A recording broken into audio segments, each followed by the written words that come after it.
श्री स्वामी समर्थ. नमस्कार, मी मेघाच कुकिंग कॉर्नरमध्ये आपले स्वागत आहे, जिथे पदार्थ बनतो चवदार, खास आणि प्रेमाने.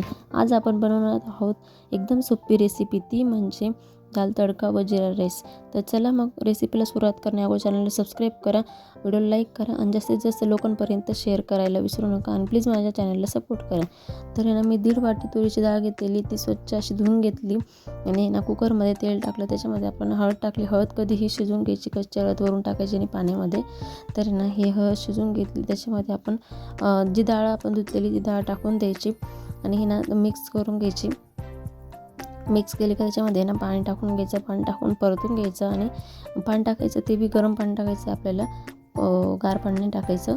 गरम पाणी टाकलं का मिक्स करायची आणि उकळी आली की त्याचे टाकून घ्यायचं. थोडंसं हिंग टाकायचं आपल्या चिमूटभर आणि झाकण बंद करून घ्यायचं उकळी आल्यावरती. आणि 3 शिट्टे होऊ द्यायचे मिडियम गॅसवरती.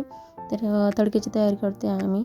तेल टाकलं पहिल्यांदा, त्याच्यामध्ये जिरे टाकलेले आहेत आणि ही सगळी आपण बघा कांदा चिरलेला आहे, बारीक टोमॅटो चिरलेला आहे, एक हिरवी मिरची कट केलेली आहे, लसूण कट केलेला आहे, कोथिंबीर कट केलेली आहे आणि जे अद्रक आहे ते किसून घेतलेले. पहिले मी जिरे टाकले, त्याच्यानंतर आहे ना लसूण टाकलेलं आहे, हिरवी मिरची टाकलेली. हे सगळं गुलाबी होऊ द्यायचे, गुलाबी रंग होण्यापर्यंतच टाकायचं, हे नाही करायचं. आता अद्रक टाकून घेतलेले, ते व्यवस्थित होऊ देते.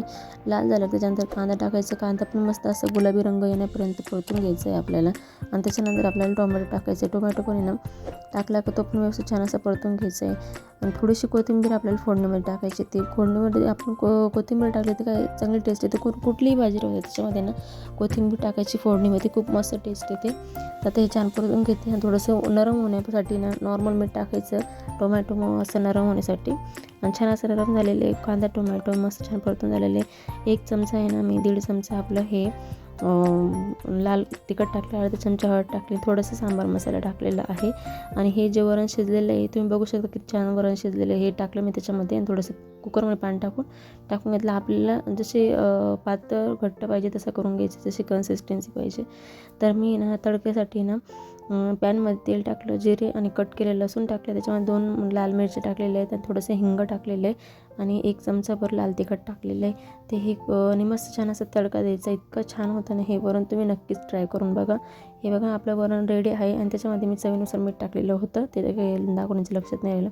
एका पातेल्यामध्ये पाणी घेतलेले आपले ते जिरा राईस करण्यासाठी. तर त्याच्यामध्ये तेल टाकलेले आणि मीठ टाकलेलं आहे आणि हे सगळं उकळी येण्यापर्यंत होऊ द्यायची. त्याच्यात उकळी आली, मी आपला जो बासमती तांदूळ असतो तो टाकलेला, त्याच्यामध्ये उकळी आल्यावरच टाकायचं आणि फुल गॅस राहू द्यायचं, कमी गॅस करायचं नाही आहे आपल्याला. हा फुल गॅसवरच टाकलेले आहे मी. आणि तांदूळ टाकल्यावर आपल्याला मिक्स करून घ्यायचं आहे उडत नाही. नंतर 5 मिनटानंतर आहे ना असं बघायचं की झालेलं आहे की नाही. मिडियम गॅसवरती राहू द्यायचं आपल्याला. थोडासा राहिलेला आहे तांदूळ, तुम्ही बघू शकता. 5 ते 10 मिनटं राहू द्यायचं आहे. आणि त्याच्यासाठी पण मी ना तडक्याची तयारी करते. पॅनमध्ये तेल घेतलेले आहे, त्याच्यामध्ये जिरे टाकलेले आहेत आणि कोथिंबीर टाकलेली आहे. आणि ते ना मिक्स करून आपल्याला याच्यावर टाकून द्यायचं आहे भातावरती. तर हा जिरा राईस आणि दाल तडका तुम्हाला आवडला असेल तर व्हिडिओ लाईक करा, शेअर करा आणि चॅनलला सबस्क्राईब करा. आणि प्लीज जास्तीत जाण्यापर्यंत व्हिडिओ शेअर करा आणि प्लीज सपोर्ट करा. तुमच्या सपोर्टची खूप गरज आहे मला. माझे सबस्क्रायबर 573 झाले, अजून वाढवायचे. प्लीज जास्तीत जास्त सपोर्ट करा.